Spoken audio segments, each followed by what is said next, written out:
میرا دل یہ کہتا ہے کہ شاید اگر سن 61 کی 10 محرم کو کوئی آیت اترتی تو یہ وحدت کثرت کا لباس کرے گا.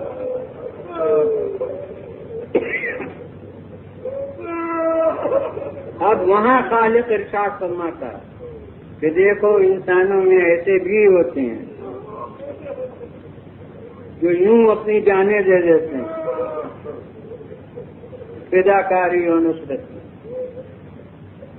اب کسی کے ذوق پر تو بار ہو جائے گا کہ کیا حضرت امیر المومنین کا کردار اور کہاں پورے 72 ان سب کے کردار کو کہا جا رہا ہے کہ آیت اترتی تو اب اس وقت کثرت کے الفاظ صرف کیے جاتے. مگر میں کیا کروں کہ ان کو باہم جتنا فرق مراتب ہے وہ تو مجھے معلوم ہے.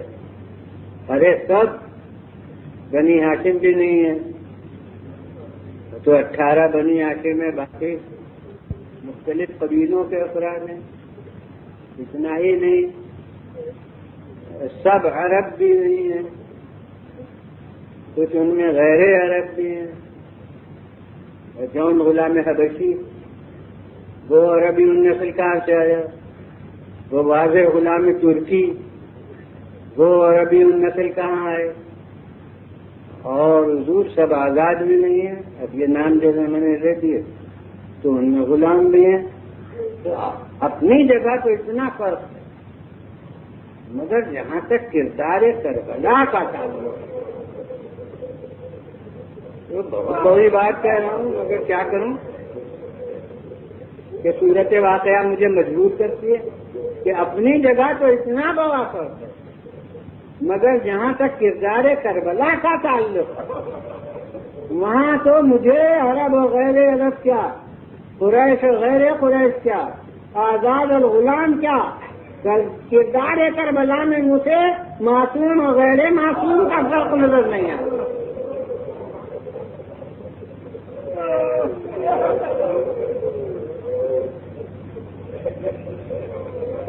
تو فرق تو کربلا کے عصر تک کے جہاد میں ایک ہی ہے جو اصطلاحی طور پر معصوم ہے, یعنی ہمارے امام حضرت سید الشہداء. فرق تو ایک ہی ہے کہ جو اپنی جگہ معصوم ہے. اب چاہے اصطلاحی طور پر اسے معصوم نہ کہیے, مگر میں کہتا ہوں کہ کردار کربلا جہاں تک ہے تو میں تو کہتا ہوں کہ پورا کارنامہ معصوم ہے. اور اگر کربلا کے کارنامے میں کوئی داغ ہوتا تو معصوم تمنا نہ کرتے شرکت پر.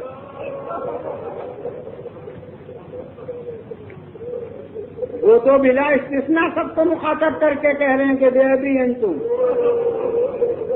و امی طبتم بطابت الارض التي فيها دفنتم وفزتم واللہ فوزا عظیما.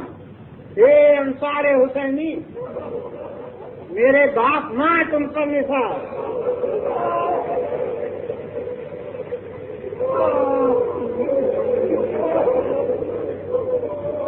ماشاء اللہ عام زبان میں تو کوئی مصائب ابھی نہیں بیان ہوئی, مگر آپ بیکار ہیں.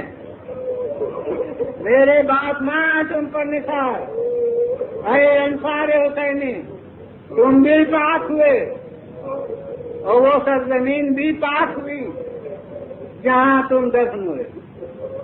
اور کاش میں تمہارے ساتھ ہوتا اور میں بھی اس عظیم کامیابی میں شریک ہوتا. اور یہ جملہ کہ کاش میں تمہارے ساتھ ہوتا, یہ ہمیں بھی تعلیم دی گئی کہ جب واقعہ کربلا کو یاد کرو تو تم یہی کہو یا لیتنا کننا معکم, کاش ہم آپ کے ساتھ ہوتے اور اس عظیم کامیابی کو حاصل کرتے. اور ہمارے اس جملے میں جس کو انہوں نے کہہ کے ہمیں بتایا اور ہمیں حکم دے کے سکھایا. اسی جملے میں ہمارے گریے کا پس منظر ہے. دنیا تو طرح طرح کے منطقی اعتراضات ہمارے اس گریے کے خلاف کرتی ہے. یعنی سینہ زنی ہم کرتے ہیں، دل میں دوسروں کا درد ہوتا ہے، آنکھوں سے آنسو ہم بہاتے ہیں، تکلیف و زحمت دوسروں کو ہوتی ہے. تو طرح طرح کے اعتراضات. تو اسی میں یہ بھی کہا جاتا ہے کہ ارے رونا تو بزدلی ہے، عورتوں کا کام ہے رونا. یہ مرد اور بہادر لوگ کہیں روتے ہیں؟ رونا بزدلی ہے. کوئی اس پر لاجواب ہو جائے یا شرما سا جائے، میں تو نہ لاجواب ہوں اور نہ شرماؤں گا. میں آنکھوں میں آنکھیں ڈال کے کہتا ہوں کہ ذرا سمجھ کے بات کرنا چاہیے. کسی خطرے میں ہو کر رونا بزدلی ہے، اور کسی معرکے میں نہ شریک ہونے پر رونا یہ عین شجاعت ہے. کربلا کے میدان میں جتنے میدان جنگ میں جا رہے تھے وہ تو کوئی روتے ہوئے نہیں جا رہے. حبیب بن مظاہر تو روتے ہوئے نہیں جا رہے تھے، مسلم بن اوسجا تو نہیں رو رہے تھے، زہیر بن قین تو نہیں رو رہے تھے.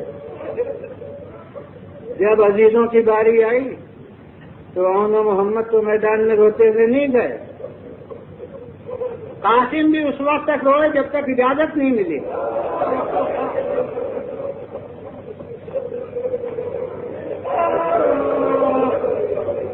لیکن جب اجازت مل گئی تو قاسم بھی روتے ہوئے نہیں گئے، علی اکبر بھی روتے ہوئے نہیں گئے، عباس بھی نہیں رو رہے تھے. ہمارے مولا بھی بے شک بھتیجے پر روئے، بے شک بھائی کے غم میں روئے، بے شک بیٹے کے غم میں روئے، مگر جب خود میدان جہاد میں گئے تو پھر تو طبری کا مورخ لکھتا ہے کہ ماں رہے تو مقصور القف قتل اولادہ اصحابہ اربق جاشن من الحسین. وہ ادھر کا مورخ کہتا ہے کہ میں نے کوئی زخمی نہیں دیکھا جو زخموں سے چور ہو، عزیز اقارب سب کے داغ اٹھا چکا ہو اور وہ حسین سے زیادہ مطمئن نظر آتا ہو.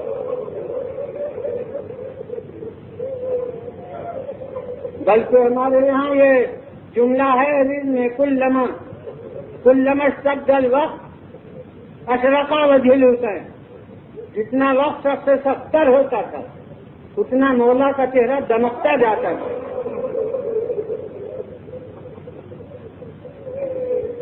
تو کوئی جو میدان جہاد میں گیا ہے اور جہاد کا اس نے معرکہ طے کیا ہے، کوئی رو نہیں رہا تھا.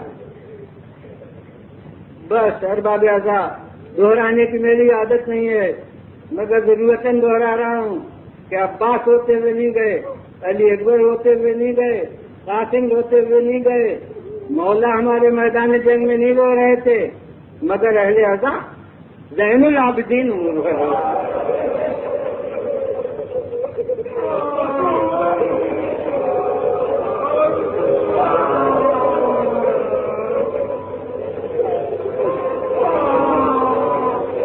اب آپ سمجھے ہمارے رونے کا پس منظر.